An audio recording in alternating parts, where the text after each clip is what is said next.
It's the Right Word Awakened, an invigorating engagement of words, spirit, mind, and self. With word stylist Emily, you can call her e-claudette-freeman. Reimagine your words, rewrite your power, recreate your life, renew your story, right here on the Right Word Awakened podcast. It's all part of the Right Word Awakened movement, an Emily Claudette-Freeman vibe. This is the Right Word Awakened podcast. I am e-claudette-freeman. We are jumping into part 2 of a conversation that just really floored me with part 1. We are talking about heal your words. Last time we talked about the fact that words were in the very beginning of time and in the very creation of time, that words were used to create life, that words are meant to heal. They're created to go out and heal. So there's a power, and if you would, an energy to words that create positive things. And so when a word is misused or taken to be used as a weapon against someone, then they take on a very negative and dark and depressing meaning. And the other thing that we talked about is that sometimes words can feel like bullies. They become very intentional weapons to defeat us, to make us depressed, to make us feel like we can't be everything that we're created to be. And so we also talked about the fact that words should evoke something positive in your life. And so you have to look at what the specific and certain words that you constantly speak or have constantly heard are evoking in your life. And here's the thing, words, and I wrote this down in my notes, so I'm going to read it the way I wrote it so that I don't get it wrong. But words should be medicine, like grandma's chicken soup, not Mr. Earl's homebrewed paint peeling liquor, which means if somebody speaks something to you, it should encourage you. It should make you feel better. Even if they have to speak hard truth, it should never be done in a way that you walk away feeling beat up. The truth, as we know, it creates liberation, but liberation isn't always easy, but it can still be delivered in love.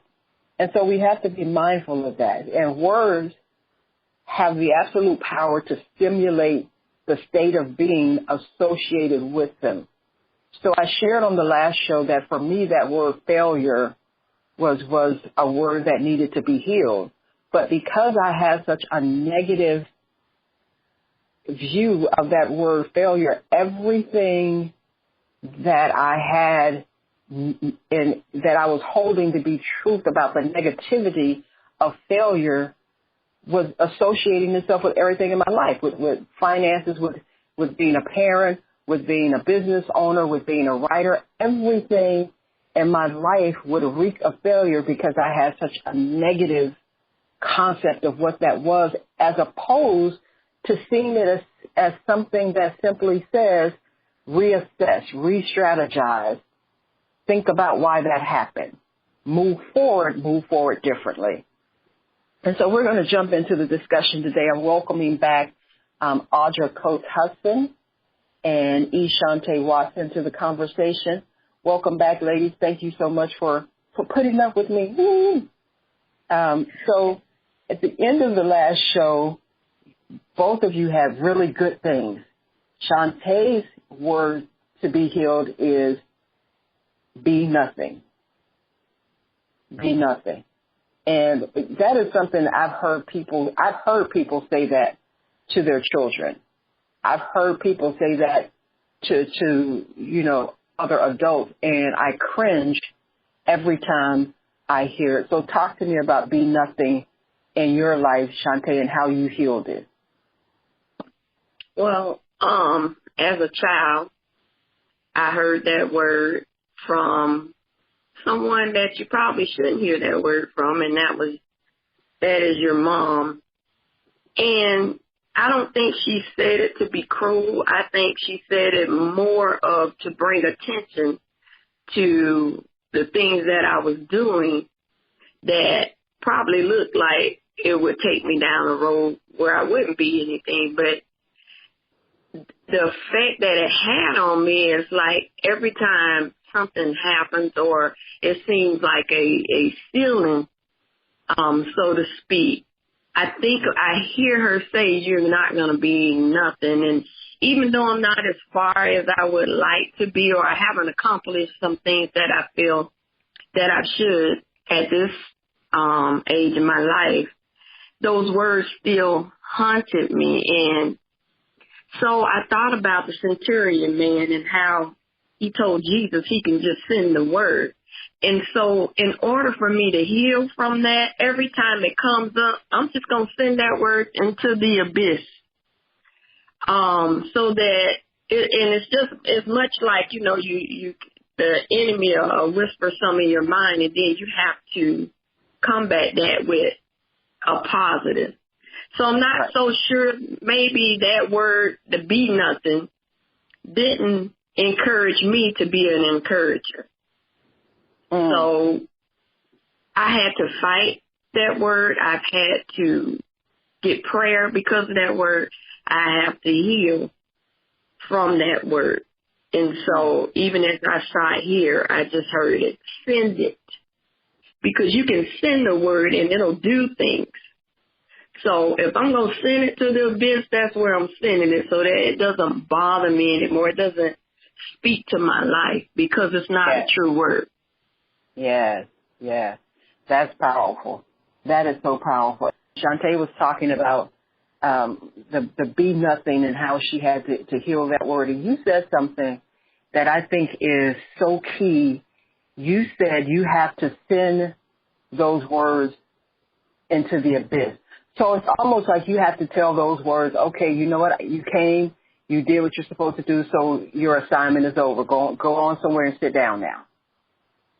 Right. Yeah. And so I think that's a key thing because in the first show, Audrey, you talked about that negative self-talk. And I think what Shantae's just saying piggybacks on that. You have to be able to tell the self-talk how to talk to you. So you can't tell me that I'm going to be nothing, and that means that that's absolutely what I'm going to be.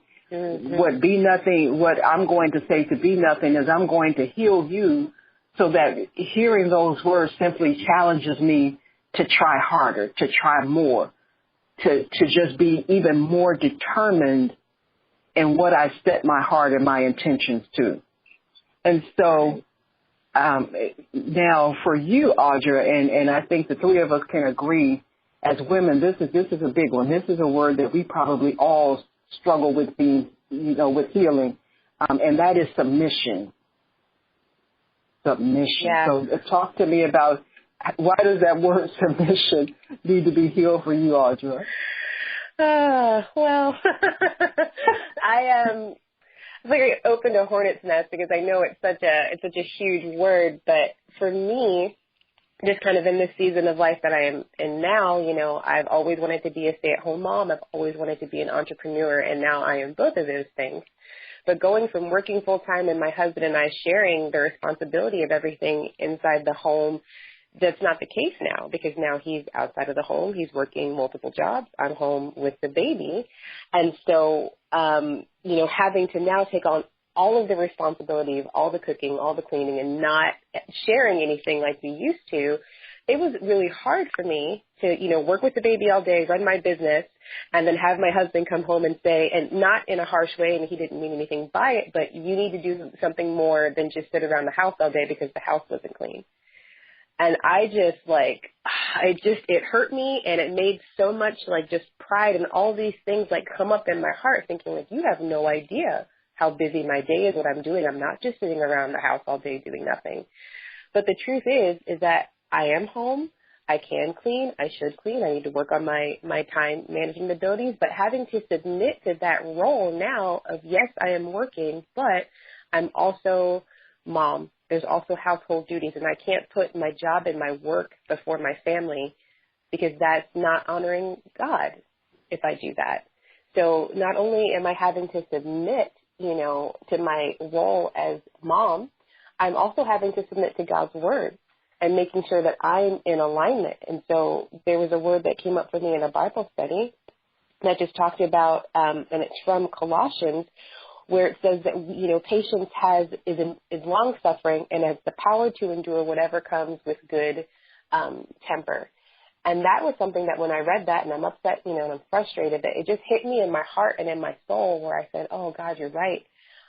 Submitting to God or submitting to my husband and doing, what I need to do and taking care of the home is also me submitting to God. It's doing what God has asked me to do and changing my heart and changing my attitude, because we all have to submit to someone. And as women, I think the stigma is that, men, it's come out somewhat that we have to submit to all men, but it's not true. God calls us to submit to our husbands. But we all, men and women, have to submit to God and do whatever his word is telling us to do and get into alignment there. So submission is not a bad word. It just means, like, if this is your role, if you're, in leadership, you still have to submit somewhere. So it's something that I had to see as helping me to grow and not holding me down. Submission is and I don't really think that I realized it until you mentioned the word at the end of the last show, but it's something I struggle with, but it's definitely, listening to you talk, it's definitely a word that I need to heal in my life, because for me, whenever I hear submission, I kind of hear back down. Mm-hmm. And that just doesn't sit well with me. Mm-hmm. That kind of tells me that I have to dumb down or, play second fiddle or not be as intelligent, or I don't know. It just kind of feels like back down to me. So that's a word that I have to heal, because I do understand what you're saying, Audra. As a parent, there are certain things that you submit to. The lives of your children require you to submit to just understanding there are some days where everything else you have to lay down to absolutely attend to them. And being a business owner, you have to a lot of times submit to the desires of your client, because you still have to understand that while you can make strong suggestions and strong recommendations, the final decision is theirs. It's not for you to force it on them. So there are things that I understand, you have to submit to, but that submission thing is very difficult for me in every area of my life. And I'm wondering, now that I'm saying it, if submission is something with me that I need to heal, because I have a degree of control issues, So what do you think about this submission word, Shantae? I never liked that word in the beginning, because it just means, to me, giving up Shantae, or more or less losing Shantae. But yes. And where it really punched me was in marriage.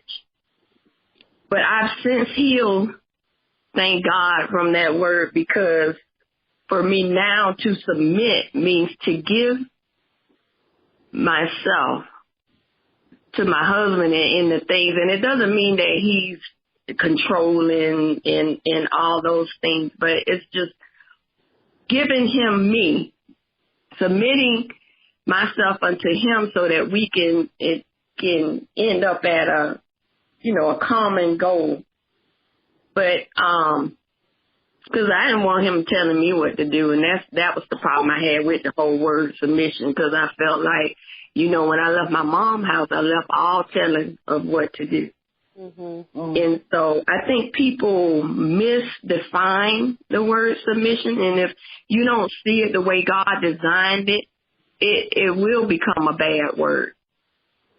But yeah, I've since, in studying my word and learning how even to submit to God and to the things the plans that he has for my life, and just surrendering, I've learned to use that word, or, I learned that submission is not a bad thing.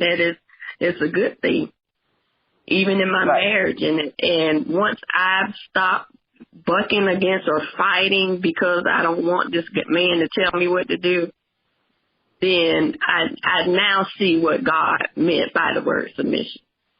Yeah. Yeah. And so it can be a difficult word. And I think that's part of why we need to heal some words, because just because some words are difficult and they require some building of our character and some building of our personality and the facing some of the stuff that sits in our soul spot, that spot where our soul and our spirit and our heart convene and talk every once in a while. That's difficult. Anytime you have to deal with your own stuff, when you have to, go in there and dig out your junk and make it all right. Anytime you have to do a really serious detox of your insides, of your inner thinkings, of your intuition and your spirit, that stuff is hard. That stuff really bothers you. But I think in doing that, you find those words that continue to feel like daggers in your life. And if you can redefine those words, then you can reposition yourself in your own life. Like you were saying, Shantae, that word submission kind of made you feel like you had to back up in your own life. And nobody really wants to do that.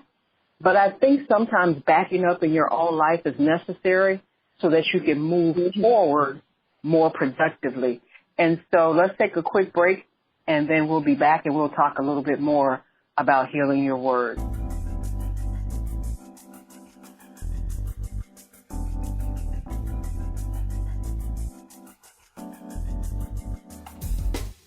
Now back to the show to employ reimagined words and stories in the strategic plotting of your life journey. The Right Word Awakened.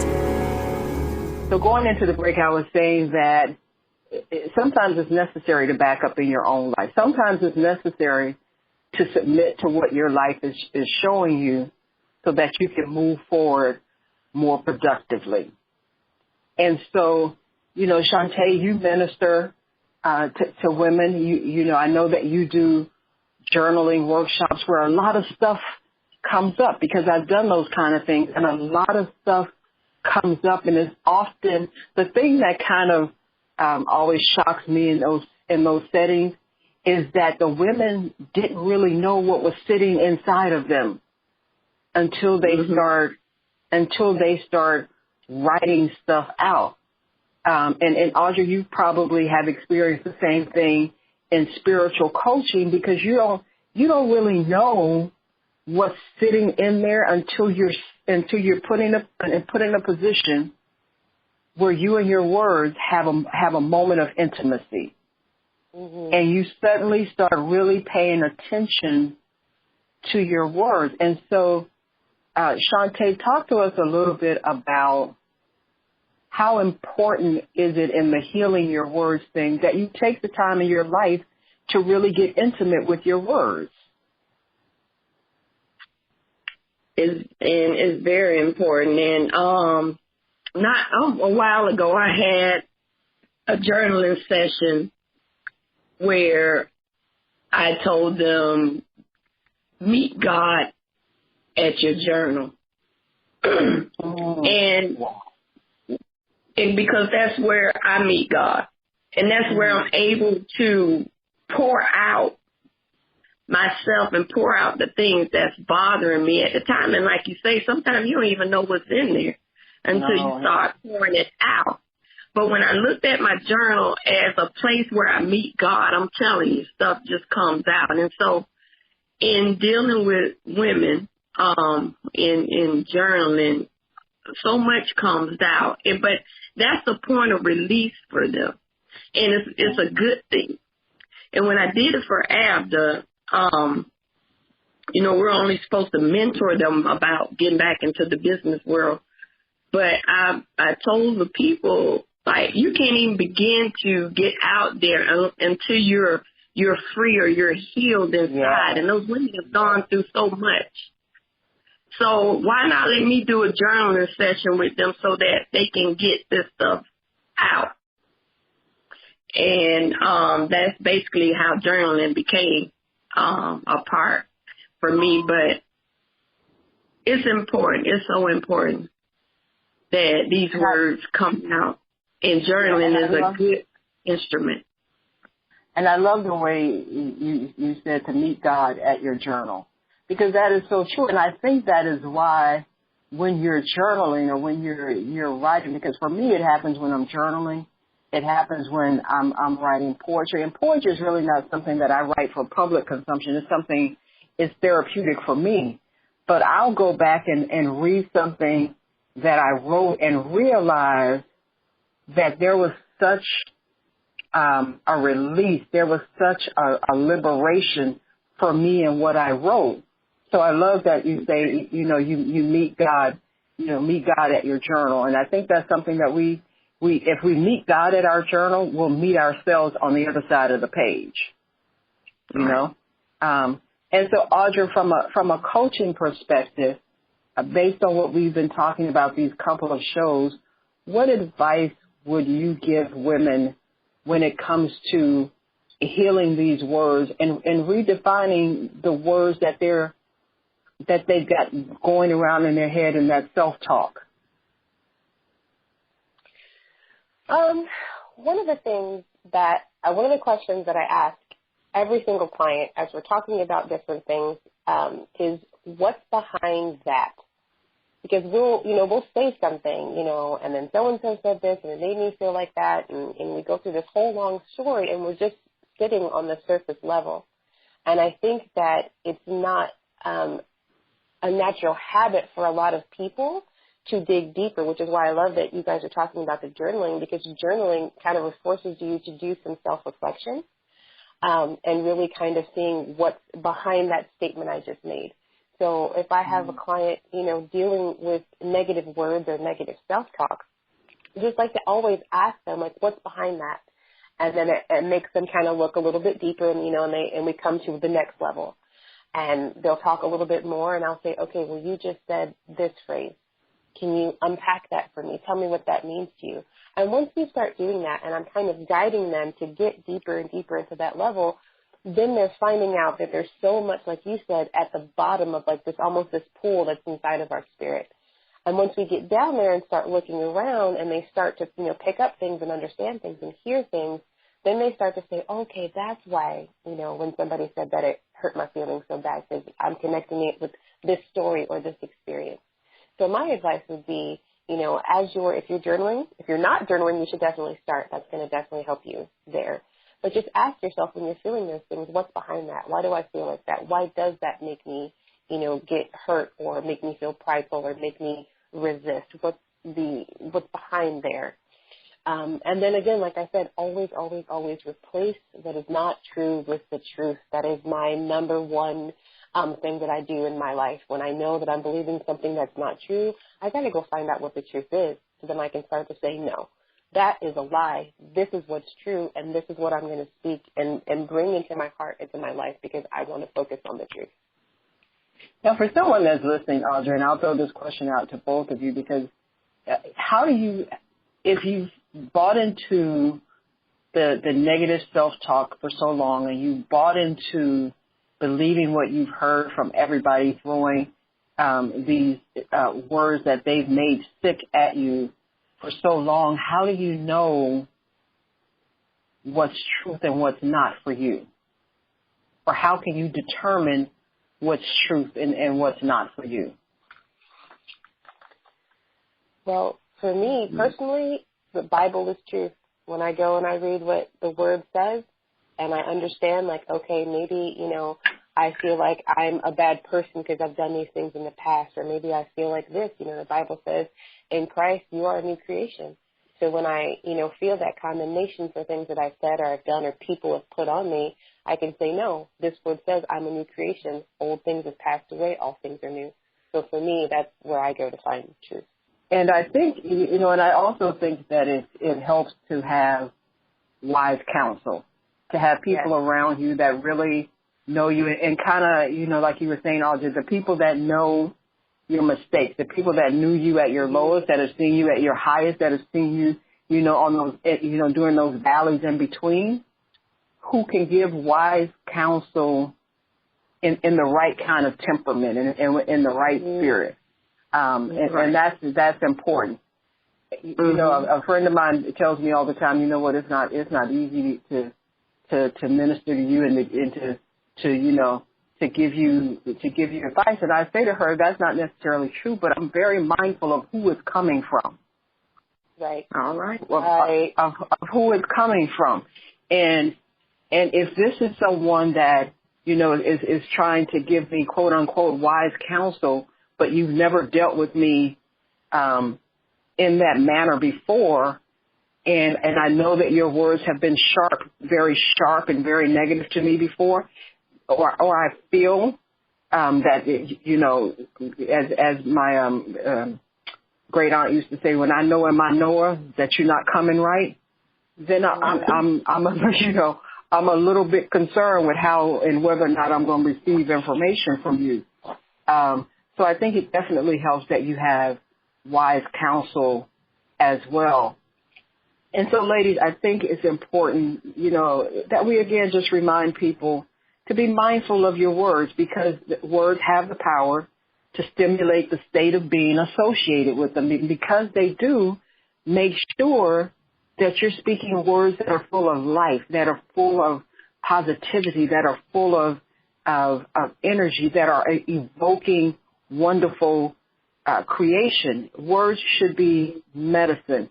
And I know I probably should know it, but I know that there's a passage of scripture, and I've heard it taught in different life coaching and business coaching models before, but words should be medicine, because words are health to our bones. I think is the way the Bible kind of says it. Pleasant words are honeycomb, sweet to the soul, or something like that, and health to the bones. So if words are health to your very bones, then you have to really be mindful of what you're speaking and what kind of stories are impacting your life because of the words. And that is why I believe it's so important to heal your words. And you think about it, if there are so many sick words in your life, then these sick words allow ailment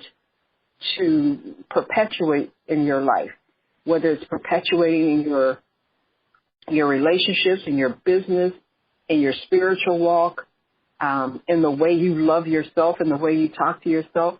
When you're holding on to sick words, you're holding on to those life ailments. And so what happens is you create this advanced stage illness in your life because of what you're speaking and what you're believing. And so we have to really learn to heal our words and heal our phrases so that we can then heal our lives. Audra and Shante, I am so honored, and I thank both of you for joining me on the Right Word Awaken podcast to talk about Heal Your Words. It's been an amazing couple of shows. So Shante, tell us where people can find you online if they want to hook up and network with you. Where can people find you online? Well, right now, because I'm working on a whole new thing for me, I've taken down my website, but I can be found on Facebook, facebook.com/Shante, CHANTAYE. In there, every day you should find an encouraging word for the day. I try to do it every day. Awesome. And they're good words, too. It's good words. Yes. I also have an email address. Okay. Yes, give us your email. It's Kuumba Solutions, which is KUUMBA Solutions with the S at hotmail.com. Awesome. And Audra, what about you? Where can people connect with you? You can find me a couple of places. You can find me on my website, which is just my name. It's www.audracoateshudson.com. So that's Coates with no E. You can also find me on my Facebook business page. Same thing, facebook.com. It's Audra Coates Hudson Coaching. And then if you are interested in learning more about how to speak life, I actually did an entire challenge. It's on my YouTube page, which is under YouTube. Again, it's just my name. I tried to make it easy. You can find me under my name in lots of places on YouTube, and there is a 6-day challenge on how to really go about healing your words and becoming more intentional about what you speak. Great. So as always, we end the show with an affirmation, an intention, and a your move. And our Heal Your Words affirmation is, this day, I consciously choose to redefine the words that I have embodied and that I speak that have become unhealthy. My words are healed and whole. The intention is I send forth every word I speak to heal the broken places in every area of my life by intentionally declaring abundant life and exceeding positive movement in what I say and then do. And here's your challenge in the your move area. List the words that have inadvertently become poisonous or traumatic in your life. Write down the story that goes with it, and then write a plot, a deliberate strategy that you can use to begin to shift it.